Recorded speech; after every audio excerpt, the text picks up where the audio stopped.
एक किसान अपने गांव की परेशानियों से बहुत दुखी था। किसी ने उसे अपने दुखों के निवारण के लिए बुद्ध की शरण में जाने को कहा, जो कुछ दिनों के लिए यहां से कुछ दूर एक गांव में आए हैं, वह निश्चय ही तुम्हारे सब दुखों का निवारण करेंगे। यह सुनकर किसान बड़ी इच्छा से बुद्ध की शरण में गया, यह सोचकर कि बुद्ध उसे उसकी समस्याओं, मानसिक पीड़ा, तनाव और दुखों से मुक्ति दिलाएंगे। वह बुद्ध के पास पहुंचा।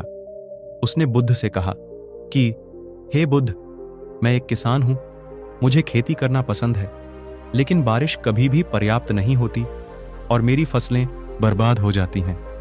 पिछले साल मेरे पास खाने के लिए कुछ नहीं था और इस साल भी अत्यधिक बारिश के कारण फसल को बहुत नुकसान हुआ। मेरे पास खाने के लिए पर्याप्त भोजन नहीं है। किसान ने कहा, मैं शादीशुदा हूं, मेरी पत्नी मेरा ख्याल रखती है, मैं उससे प्यार करता हूं, लेकिन कभी कभी वह मुझे बहुत परेशान करती है और घर में बहुत क्लेश हो जाता है, जिससे मुझे लगता है कि अच्छा होता अगर वह मेरी जिंदगी में नहीं आती। मेरे भी 2 बच्चे हैं। कभी कभी मेरे बच्चे भी मेरा अनादर और अवज्ञा करते हैं, मेरे निर्देशों का पालन नहीं करते। किसान लगातार बुद्ध को अपने दुखमय जीवन के बारे में ऐसी तमाम बातें बता रहा है।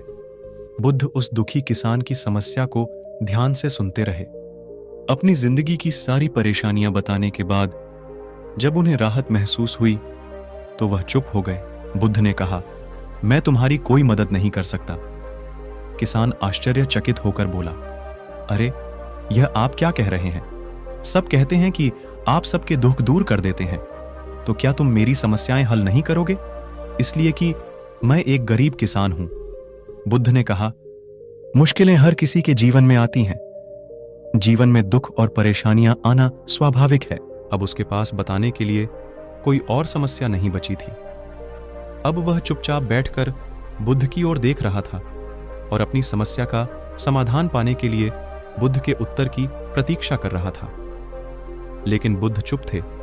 किसान ने फिर कहा, हे बुद्ध, मैं आपकी शरण में आया हूं, कृपया मेरे जीवन की इन समस्याओं का समाधान करें। व्यक्ति के जीवन में अक्सर उसके कर्मों के अनुसार परिस्थितियां बदलती रहती हैं, जिससे सुख, दुख, निराशा और क्रोध आता है। नए रिश्तों का बनना, पुराने रिश्तों का बिगड़ना, रिश्तों में मिठास और कड़वाहट, ये सब सामान्य है। यह जीवन का हिस्सा है और यह जीवन का चक्र है।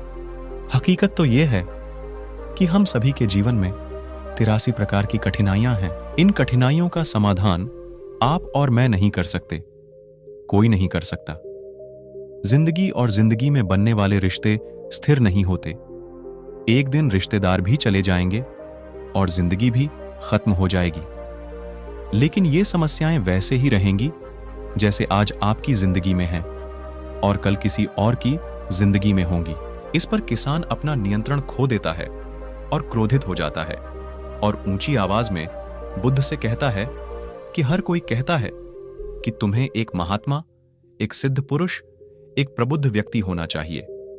मैं इस विश्वास के साथ यहां आया हूं कि आप मेरी मदद करेंगे। यदि आप मेरी समस्याएं हल नहीं कर सकते तो मेरा यहां आना व्यर्थ था। हर कोई झूठ बोलता है कि वे समस्याओं का समाधान करते हैं। आपने मेरी एक भी समस्या का समाधान नहीं किया। तुमसे अच्छे तो वह महात्मा हैं जो 2 वर्ष पहले मेरे घर आए थे। उन्होंने मेरे लिए यज्ञ कराया, दान दक्षिणा दिलवाई और मेरे मन को असीम शांति मिली। कुछ सुख भी बढ़े और कुछ दुख भी कम हुए। लेकिन तुमने मेरी कोई भी समस्या हल नहीं की। तुमने मुझे सीधे तौर पर मना कर दिया। बुद्ध ने कहा, क्या वह सब करने से जीवन के सारे दुख समाप्त हो गए? इतना कुछ करने के बाद भी अब आप इतने परेशान क्यों हैं?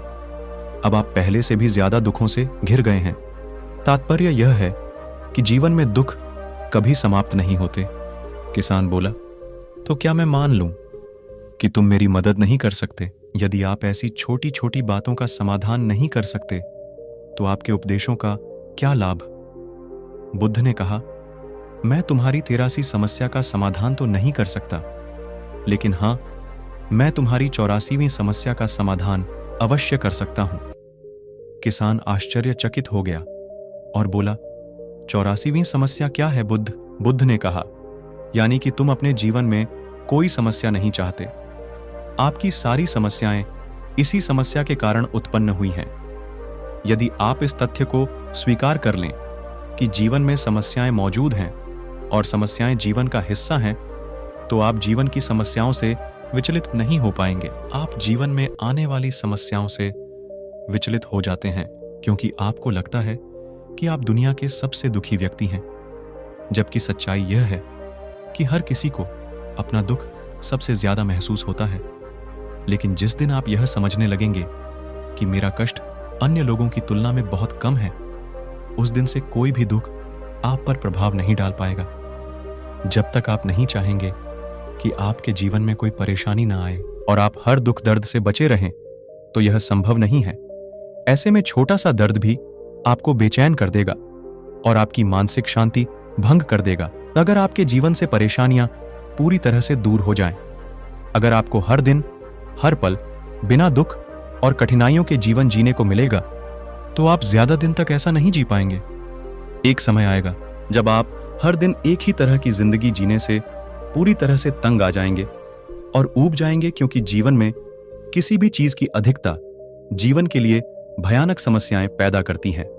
आरामदायक जीवन जीने से आप मन और शरीर दोनों से विकलांग हो जाएंगे।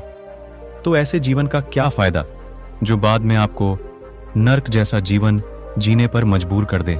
जिस तरह खाना खाने का असली आनंद तभी मिलता है जब बहुत भूख लगी हो, और पानी पीने का असली मजा तभी आता है जब बहुत प्यास लगती है, उसी तरह जीवन के तमाम दुखों और परेशानियों को झेलने के बाद ही खुशी का आनंद मिलता है।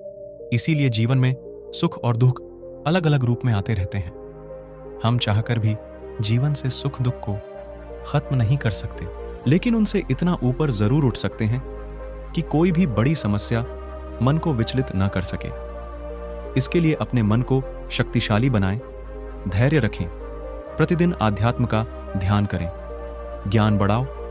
यह आपके जीवन की सभी समस्याओं का समाधान है।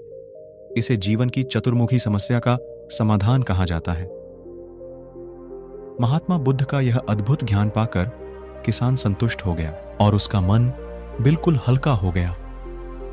मन में जो समस्याएं परेशान कर रही थीं, उनके प्रति जिज्ञासा शांत हो गई। किसान ने अपनी आंखें बंद कर लीं और आनंद का अनुभव करने लगा।